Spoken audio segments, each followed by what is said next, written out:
જય સ્વામિનારાયણ મિત્રો, આજે આપણે સાંજ માટે એકદમ ટેસ્ટી ઇઝીલી ગેસના ઉપયોગ વગર બની જતી કોલેજિયન ભેળ બનાવવાની છે.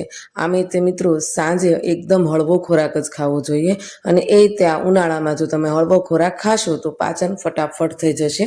તો એકદમ ટેસ્ટી એવી કોલેજિયન ભેળ બનાવવાનું શરૂ કરીએ. તો અહીંયા આપણે કોલેજિયન ભેળ માટે કઈ કઈ સામગ્રીઓ જોઈએ છીએ તે જોઈ લઈએ. તો આપણે બે પ્રકારના ચવાણા લીધા છે, ઝીણી સેવ લીધી છે, ધાણા લીધા છે, મસાલા સિંગ લીધી છે, ખારી સિંગના દાણાને ફૂતરા ઉછેડીને લીધા છે, ગોળ લીધો છે. અને હવે આપણે કોલેજિયન ભેળમાં મેઇન સામગ્રી કહેવાતી એવી તીખી ચટણી બનાવી લઈએ. તો તેની માટે અહીંયા આપણે એક મિક્સર જારની અંદર 7થી 8 નંગ જેટલી મરચી લીધી છે, એકદમ તીખી તીખી. સાથે સાથે 2 પૂળા જેટલા આપણે ધાણા લીધા છે. તમે જોઈ શકો છો મિત્રો, એકદમ ચટણી ગ્રીન બનવી જોઈએ, એટલે ધાણાનો ઉપયોગ વધારે કરવાનો છે.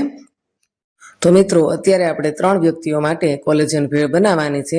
તો ચટણીમાં પણ આપણે તે પ્રમાણે બધી વસ્તુ એડ કરશું. 7થી 8 નંગ જેટલી મરચી લીધી છે, 250 ગ્રામ જેટલા ધાણા લીધા છે બીટીને.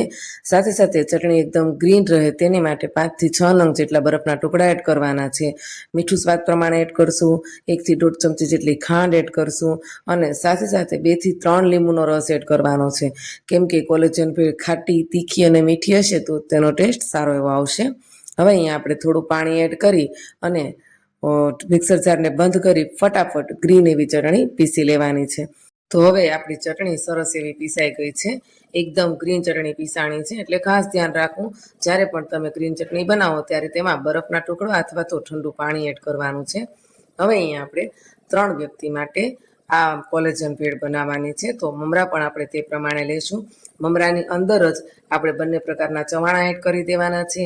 ખારી સિંગના દાણા જે ફોતરા ઉછેડીને લીધા હતા તે એડ કરશું. બધી વસ્તુ આપણે એક એક વાટકો લીધી છે, અને સાથે સાથે મસાલા સિંગ પણ એડ કરી દેવાની છે. મિત્રો મમરાને થોડા છે ને ગરમ થવા દેવાના છે, જેથી કરીને જ્યારે તમે કોલેજિયન ભેળ બનાવતા હો ને તો મમરા એકદમ પાણી પી લે અને પોચા ના પડી જાય. તો થોડા હળવા આપણે મમરાને ગરમ કરશું. બસ આટલો જ આપણે ગેસનો ઉપયોગ કરવાનો છે. બીજી આમાં ગેસનો ઉપયોગ થતી કોઈ પણ વસ્તુ બનાવવાની થતી નથી. તો મમરાની સાથે સાથે આપણે ચવાણું, સિંગના દાણા અને મસાલા સિંગ પણ એડ કરી દીધી હતી. તેને પણ હળવી શેકી લેવાની છે, જેથી કરીને થોડું પણ ખાર હોય તો તે દૂર થઈ જાય. હવે અહીંયા આપણે ગોળનું પાણી બનાવવાનું છે. મિત્રો તમે ગરમ પણ કરી શકો છો ગોળમાં પાણી એડ કરી, અને આવી રીતે હાથ વડે પણ ગોળને મસળી અને સરસ એવું પાણી બનાવી શકો છો. અત્યારે આપણે ઇન્સ્ટન્ટ ભેળ ખાવી છે એટલે આપણે પાણી ગરમ નથી કરતા, નહીં તો ભેળ થોડીક ગરમ લાગે. એકદમ ઠંડી ઠંડી કોલ્ડ આપણે ભેળ ખાવાની છે. તો ફટાફટ ઠંડુ પાણી એડ કરી અને આપણે ગોળને આવી રીતે મસળી અને સરસ એવું ગોળનું પાણી તૈયાર કરી લેવાનું છે. ગોળનું પાણી સરસ એવું તૈયાર થઈ ગયું છે. હવે આપણે મમરામાં જે ચવાણું ને તે બધી વસ્તુ મિક્સ કરી હતી તેમાં જ આપણે તૈયાર કરેલી ગ્રીન ચટણી એડ કરવાની છે. મિક્સ કરી લઈશું ગ્રીન ચટણીને બીજી બધી વસ્તુઓ સાથે. ઝીણા ચોપ કરેલા ધાણા એડ કરવાના છે. સાથે સાથે તૈયાર કરેલું ગોળનું પાણી એડ કરવાનું છે. બધી વસ્તુ સરસ રીતે મિક્સ કરી દેવાની છે. અને ગ્રીન ચટણીમાં જરીએ ચીકણાઈ નહીં કરતા, કેમ કે એકદમ મમરો છે ને તે આપણો ગ્રીન ચટણીથી કવર થઈ જવો જોઈએ. એકદમ ગ્રીન ભેળ બનવી જોઈએ આપણી. અહીંયા તમે જોઈ શકો છો ઉપરથી આપણે ઘણા બધા ઝીણા ચોપ કરેલા ધાણા એડ કર્યા છે. મિત્રો અહીંયા તમે કાંદા કે લસણ ખાતા હો તો લીલા લસણનો અને કાંદાનો ઉપયોગ કરી શકો છો. ભેળ ખૂબ જ સારી એવી લાગે છે, પણ આપણે અહીંયા કાંદા લસણ ખાતા નથી એટલે તે બંને વસ્તુ સ્કીપ કરી છે. હવે ફટાફટ ભેળ બની ગઈ છે, ચાલો સર્વ કરી દઈએ. મિત્રો આ ભેળને 5-10 મિનિટ રાખી અને સર્વ કરવાની નથી. જ્યારે બનાવી હોય ત્યારે જ ફટાફટ બનાવી અને સર્વ કરી અને ફટાફટ આની મજા માણવાની છે.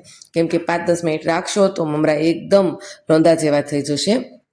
હવે અહીંયા આપણે ફટાફટ આવી રીતે પ્લેટમાં કાગળ મૂકી જેવી રીતે ભેળવાળા કાકા આપણને આપે છે તેવી જ રીતે ભેળ સર્વ કરવાની છે.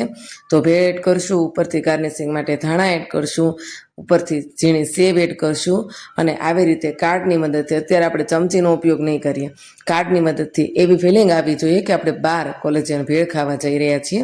તો એકદમ હેલ્ધી, ટેસ્ટી, ઇઝીલી બની જાય ને તેવી સાંજ માટે કોલેજિયન ભેળ આપણી તૈયાર થઈ ગઈ છે. હવે ચાલો ફટાફટ આપણા ઘરના સભ્યોને પણ પૂછી લઈએ કે આ ભેળ કેવી બની છે.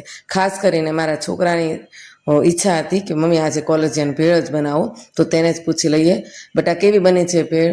તો જો એણે પણ ગ્રીન સિગ્નલ આપી દીધું છે.